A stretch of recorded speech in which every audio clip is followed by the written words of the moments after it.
here's the cost of education. If you get a tutor, roughly you're going to be paying $50 an hour, 24 sessions, and that's for one course. So it's roughly about $1,200 for one course if you need help with a tutor. If you repeat a class at university, you're going to be paying for a class twice.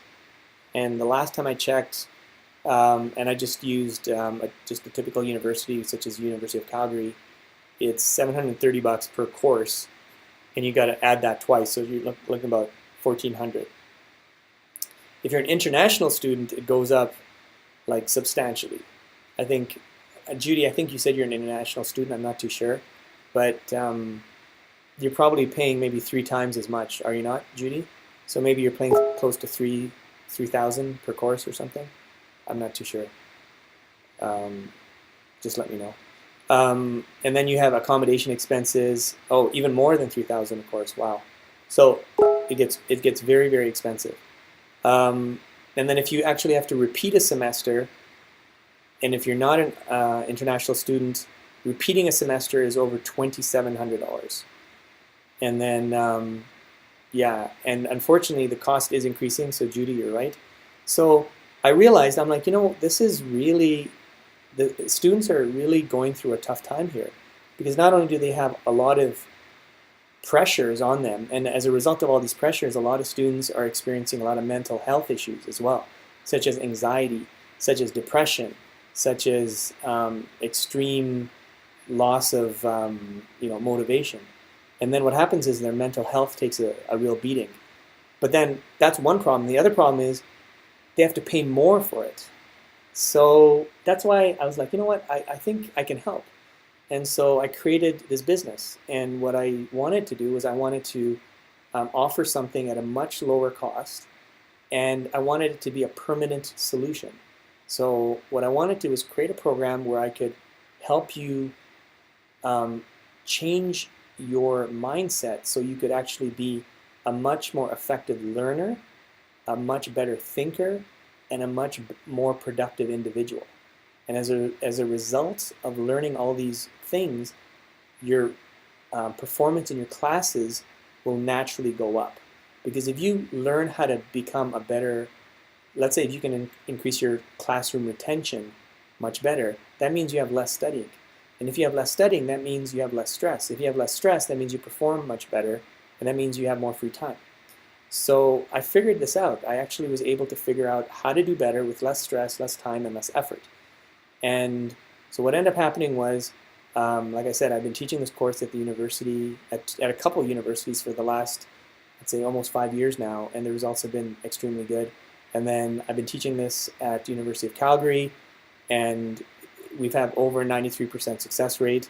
And now I kind of want to expand, and I want to help out more students on a global capacity. So you guys are my first students that I'm helping, I guess, away from Calgary. So it's actually a very historical moment for me, and I really would like to stay in touch with all you guys, because you're going to help remind me of this program 5 years from now, and we're going to talk about how we kind of help more students and all that. So pretty excited for that. So I just wanted to give you this breakdown. And then on the next slide here, the sad part is that all the challenges that you're having are not really your fault.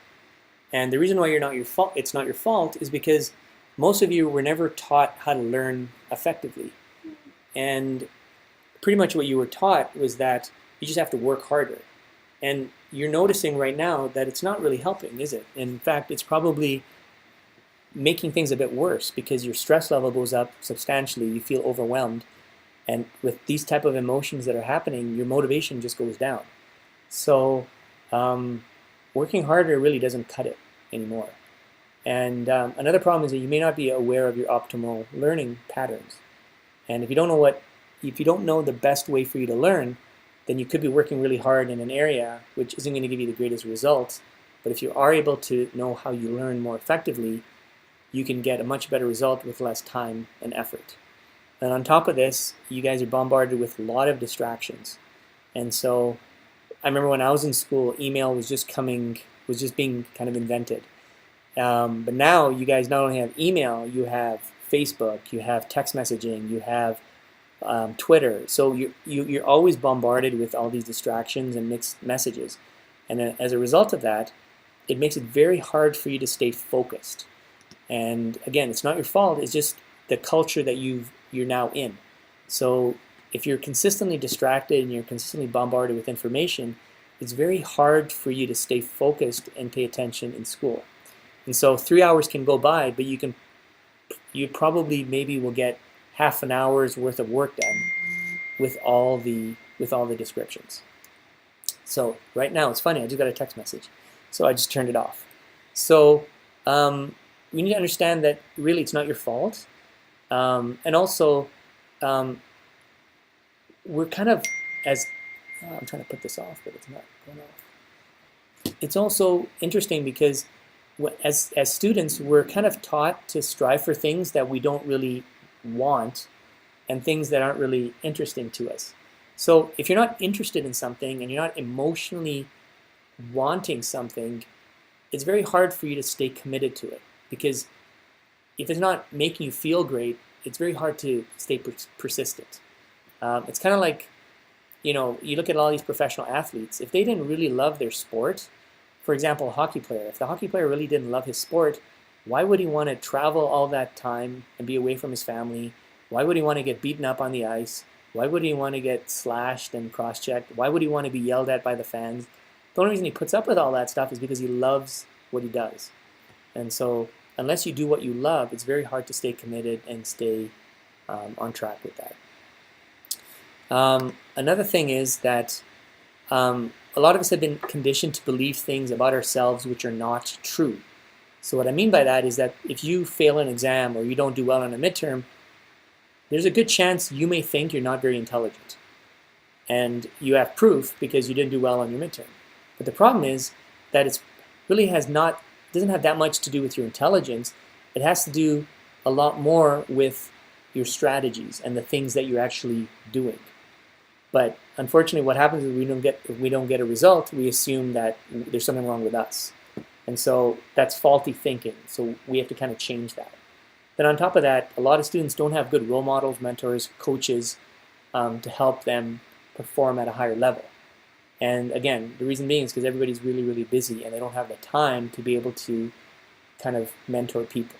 So these are the key critical aspects. And what I would suggest, and I just created these slides recently, is that stop working harder at the wrong things and in the wrong areas. Because if you're going to consistently work harder in the wrong things in the wrong areas, you're probably going to get further and further away from your goal. And the reason is because you're going to get less motivated. You're going to feel more frustration and you probably want to give up. And as a result of wanting to give up, you're probably not going to be able to kind of achieve the goals that you really want. So it's putting time in the wrong things and in the wrong areas, which is pretty much put you in a situation where you feel more stress, procrastination, intimidation, lack of confidence, and all that stuff. So how are we doing so far? You guys doing good? Just let me know in the text box, in the chat box, that you're doing good. Okay. Am I going too slow? Am I going too fast? Do you want me to spend more time on stuff? And feel free to just give me your feedback.